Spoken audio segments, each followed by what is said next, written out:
بسم اللہ الرحمن الرحیم۔ نیک مرد اور چالباز عورتوں کا واقعہ بیان کیا جاتا ہے کہ بنی اسرائیل میں ایک انتہائی نیک شخص رہا کرتا تھا جسے اللہ تعالیٰ نے ظاہری حسن و جمال بھی بہت دے رکھا تھا۔ وہ اپنے ہاتھ سے زنبیل بناتا اور فروخت کر کے اپنا گزر بسر کیا کرتا تھا۔ ایک دن وہ بادشاہ کے دروازے پر سے گزر رہا تھا کہ بادشاہ کی بیوی کی خادمہ نے اسے دیکھ لیا۔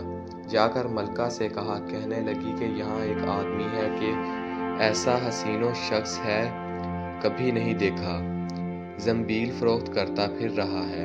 ملکہ نے حکم دیا، میرے پاس لاؤ۔ اسے لایا گیا تو اسے دیکھتے ہی ملکہ اس پر لٹو ہو گئی۔ کہنے لگی، زنبیل پھینک دے اور یہ چادر سنبھال۔ باندی سے کہا، تیل اور خوشبو وغیرہ لا، ہم اس سے اپنی حاجت پوری کریں گے۔ اور عابد سے کہنے لگی کہ اب تجھے زنبیلیں بیچنے کی ضرورت نہیں رہے گی۔ عابد بار بار انکار کرتا رہا۔ کہنے لگی کہ اگر تو یہ کام نہیں کرنا چاہتا تو اس کے بغیر یہاں سے باہر بھی نہیں جا سکتا، اور دروازے بند کرنے کا حکم دے دیا۔ عابد نے یہ حال دیکھا تو کہنے لگا، کیا تمہارے محل کے اوپر کوئی ضرورت کی جگہ ہے؟ کہنے لگی، ہاں۔ باندی کو حکم دیا کہ اس کے لیے پانی وغیرہ اوپر لے جا۔ یہ عابد شخص اوپر چھت کے ایک کونے کی طرف گیا۔ دیکھا کہ محل بہت اونچا ہے، کوئی ایسی چیز نہیں جس کے ساتھ لٹک کر نیچے اتر جائے، اور آخر اپنے نفس سے باتیں کرنا شروع کر دی کہ تو 70 برس سے اپنے رب کریم کی رضا کی طلب میں لگا رہا، رات دن اسی کی عبادت میں گزرتے تھے۔ تجھ پر آج ایک شام ایسی آئی ہے جو تیری اس تمام محنت کو ضائع کر دے گی۔ واللہ تجھ سے بڑھ کر کوئی خائن نہ ہوگا۔ اگر یہ شام تیرے اعمال کو فاسد کر دے گی، آخر اللہ کو کیا منہ دکھاؤں گا؟ غرض اسی طرح سے وہ اپنے آپ کو خطاب کرتا رہا اور آپس میں باتیں کرتا رہا۔ حضور صلی اللہ علیہ وآلہ وصحبہ وسلم فرماتے ہیں کہ جب اس نے بلندی سے کود جانے کا تہیہ کر لیا تو اللہ تعالیٰ نے جبرائیل علیہ السلام کو ندا دی۔ انہوں نے لبیک کہا، جواب دیا۔ ارشاد ہوا کہ میرا بندہ میری مصیحت اور ناراضگی سے بچنے کے لیے جان کی بازی لگا رہا ہے، جا اپنے پروں سے اس کو تھام لے اور اسے ذرا بھی تکلیف نہ ہونے پائے۔ چنانچہ جبرائیل علیہ السلام نے اپنا پر پھیلا دیا، اسے پکڑ کر یوں زمین پر رکھ دیا جیسے ایک مہربان باپ بیٹے کو رکھتا ہے۔ فرمایا کہ عابد یہاں سے سیدھا گھر گیا۔ زنبیلیں وغیرہ وہی رہ گئیں۔ سورج غروب ہو رہا تھا۔ بیوی کہنے لگی، زنبیلوں کی قیمت کہاں ہے؟ کہنے لگا، آج تو ان کا کچھ نہیں ملا۔ کہنے لگی، تو آج رات افطار کس چیز سے کریں گے؟ کہنے لگا، آج کی رات یوں ہی ذرا صبر سے کاٹ لیں گے۔ پھر کہنے لگا، اٹھ کر تندور میں آگ جلا دی۔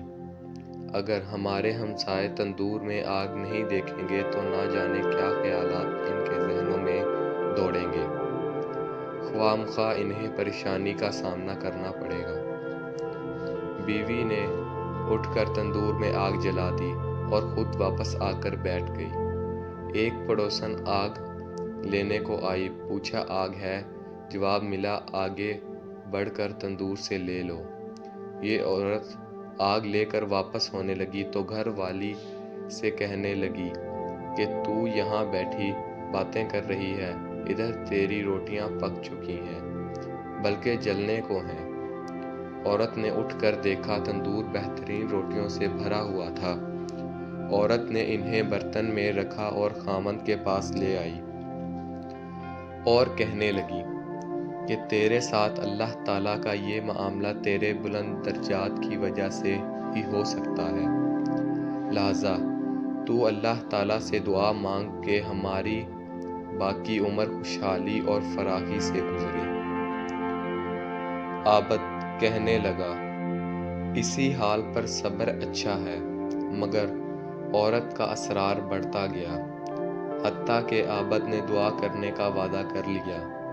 آدھی رات کو اٹھ کر نماز پڑھی اور اللہ تعالیٰ سے دعا مانگنے لگا کہ اللہ میری بیوی کا اصرار اور تقاضا یہ ہے کہ اس کو باقی عمر میں خوشحالی اور فراخی عطا فرما۔ اتنے میں چھت پھٹ گئی، یاقوت اور موتیوں سے بھری ہوئی ایک تشتری نیچے آئی، جس سے تمام گھر جگمگا اٹھا۔ عابد نے بیوی کا پاؤں دبایا جو قریب ہی میں سوئی ہوئی تھی اور کہا کہ اٹھ کر بیٹھ، جو کچھ مانگتی تھی وہ سنبھال لے۔ عورت بیدار ہو کر کہنے لگی، جلدی نہ کرو، اس مقصد کے لیے تو نے مجھے نہ ہی جگایا ہوتا، میں تو خواب دیکھ رہی تھی کہ سونے کی بہت سی کرسیاں بچھی ہوئی ہیں جو بہت سے ہیرے جواہرات سے لدی ہوئی ہیں، مگر ان میں سوراخ ہیں۔ میں نے پوچھا، یہ کرسیاں کس کی ہیں؟ جواب ملا، یہ تیرے خاوند کے بیٹھنے کے لیے ہیں۔ میں نے پوچھا، یہ سوراخ کیا ہیں؟ جواب ملا، یہ وہی نقص اور کمی ہے جو دنیا کی جلد بازی کی وجہ سے واقع ہوئی ہیں۔ تو میں نے کہا کہ میں کسی ایسی چیز کی خواہش نہیں رکھتی جس سے تیری نشست گاہ میں نقص پیدا ہو، لہذا اپنے رب سے اسے واپس کرنے کی دعا کر لو۔ عابد نے دعا کی اور تشتری واپس چلی گئی۔ اس واقعہ سے ہمیں یہ سبق ملتا ہے کہ بے شک جو اللہ کے خوف سے اپنے آپ کو نفسانی خواہشات سے بچاتا ہے تو اللہ تعالیٰ یقیناً اس کی مدد فرماتا ہے۔ اللہ پاک سے دعا ہے کہ اللہ پاک ہمیں اس واقعہ سے سبق حاصل کرنے کی توفیق عطا فرمائے۔ آمین۔ والسلام۔